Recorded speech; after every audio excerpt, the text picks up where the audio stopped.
Aí, deixa eu falar um pouquinho aqui. Você escreveu algo muito interessante na revista. Eu vou até pegá-la aqui, pegar a revista da edição número 5. Você começa com um tema muito interessante. Não te mandei eu. E aí você fala algumas coisas bem interessantes. Fala um pouquinho sobre essa revista aí para a gente, sobre esse artigo que você escreveu aí. Aí eu de novo, olha lá. Agora sim, só para você abrir esse sorriso lindo, que eu acho lindo demais. Só para eu treinar, isso, né? Então eu acho interessante porque quando eu fui escrever esse artigo, eu até falei no começo dele, eu realmente estava completamente sem ideia. Foi a hora que eu parei e falei, Jesus amado, o que eu vou falar? E aí o Espírito Santo começou a me falar, você recebeu essa oportunidade para ministrar vidas com a sua experiência também, porque não é porque eu não tenho tanta idade assim, se bem que as costas dizem ao contrário, não é porque eu não tenho tanta idade assim que eu não tenho a experiência. E aí ele começou a me lembrar de quando ele me mandou ser forte, que foi há 2 anos quando nós viemos para cá, né? Eu estava em uma zona de conforto muito grande, porque eu não estava trabalhando, eu vivia pela ONG, nós íamos na igreja, mas a ONG virou a minha prioridade, o que talvez tenha sido errado e talvez Jesus tenha me dado um chacoalhão em relação a isso, mas então era tudo confortável, eu tinha os meus amigos por perto, se eu precisasse ir em algum lugar, eu tinha alguém para ir comigo, e quando nós viemos para cá, fomos nós e nós mesmos, não tinha mais ninguém. E veio a desconfiança, veio aquela não é desconfiança, mas o temor no coração, né? E se der errado? E se a gente... Exatamente. A gente sabe, todos os sinais que Deus nos deu é que nós estávamos no caminho certo. Mas é o que eu falei até na revista, mesmo quando a gente tá vendo todos os sinais, o medo, ele é muito traiçoeiro, ele vem independente dos sinais que você esteja vendo. E eu tive muito medo quando nós viemos para cá. Eu tinha medo de não ser capaz de ajudar meu pai, eu tinha medo de não conseguir exercer meu ministério. Fazia tanto tempo que eu estava parada que eu não sabia nem se eu tinha ministério ainda, para ser bem sincera. Medo de não se adaptar também, né? Tem isso, né? Sim, e medo também de deixar... Porque, querendo ou não, tem pessoas que elas se viram muito bem sozinhas, elas são totalmente independentes. Eu não, eu sou muito dependente, eu gosto de ter amigos, eu gosto de ter pessoas perto. E aí quando eu me vi sem ninguém, eu lembro de uma vez que eu estava chorando no quarto e aí eu pedia para Deus, nos leva de volta para Arujá, o que a gente está fazendo aqui? A gente está longe de tudo. A nossa casa ficou lá, a ONG ficou lá, os meus amigos ficaram lá, a igreja aqui era bem no começo, então a igreja aqui não tinha praticamente ninguém ainda. Ai, foi um desespero, mas aí que veio essa palavra, aí que Deus falou comigo, fui eu que te mandei, você me pediu isso por 8 anos e agora eu te entreguei isso, então se eu te mandei para cá é porque eu vou te capacitar e te usar onde eu te coloquei. Amém. E é o que ele tem feito. Amém, que legal, que legal.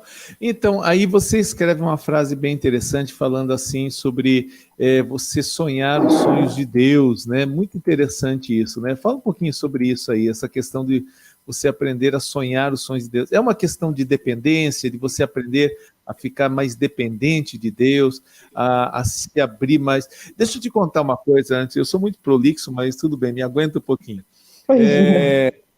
Houve uma frase que marcou muito de um pastor amigo meu lá de Maringá, de uma pessoa que estava muito angustiada e não sabia, em indecisão sobre...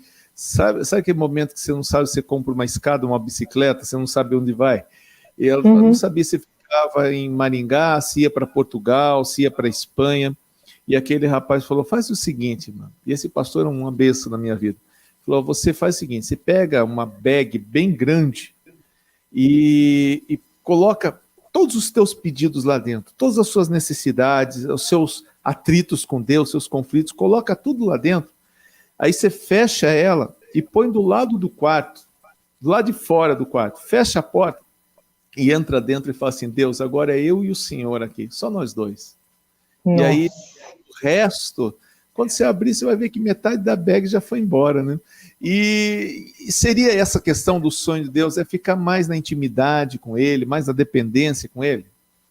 Eu acho que é uma mistura de tudo, né? Porque conforme você vai, eu tenho vivido muito isso como experiência, eu tenho tentado me aproximar de Deus dia após dia, e com isso eu percebo que os meus sonhos, os meus próprios sonhos já estavam nos planos dele, porque ele tinha colocado no meu coração. E além disso, eu comecei a receber os sonhos dele, realmente olhar para ele e falar: Deus, os meus sonhos não são nada, se o senhor quiser tirar todos os meus sonhos, o senhor fica à vontade, mas me deixa viver os seus sonhos, porque é o que eu falei, se eu não me engano eu falei na revista, o que ele tem para nós é muito maior, e quando a gente começa a entender isso, quando a gente começa a perceber que a gente sonha tão pouco perto de quem ele é, a gente começa realmente a desejar que os sonhos dele sejam os únicos que se realizem nas nossas vidas. E entra muito também no que a gente tinha falado no começo sobre casamento, essas coisas assim. Eu acho engraçado. O pessoal da igreja, eles me amam, eles querem me casar. Eles realmente querem.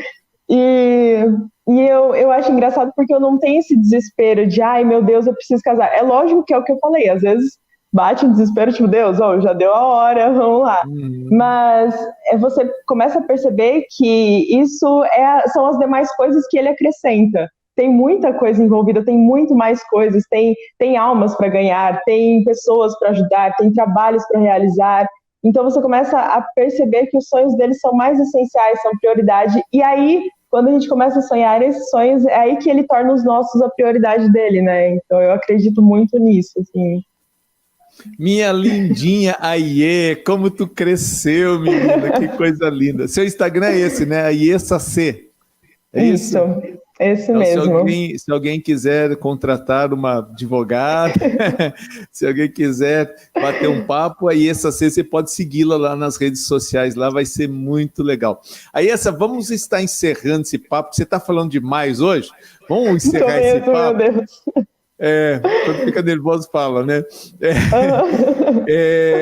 Eu estou criando um quadrinho bem legal e você está sendo a menina da estreia aqui. E eu vou até colocar aqui, vou me esconder atrás dessa foto aqui. Frase da camiseta. Se você tivesse agora que pegar uma camiseta e colocar uma frase baseada aí no seu texto, o que você colocaria aí? Meu Deus, olha... É uma boa pergunta. Eu acho que eu entraria bem nessa parte dos sonhos. Mas o duro é que a minha frase, eu falo demais, então a minha frase ficaria muito grande. Tem que pôr na frente e atrás. Isso. Mas talvez sonhe os sonhos de Deus. Sonhe os sonhos de Deus. Show de bola, Iessa. Show de bola.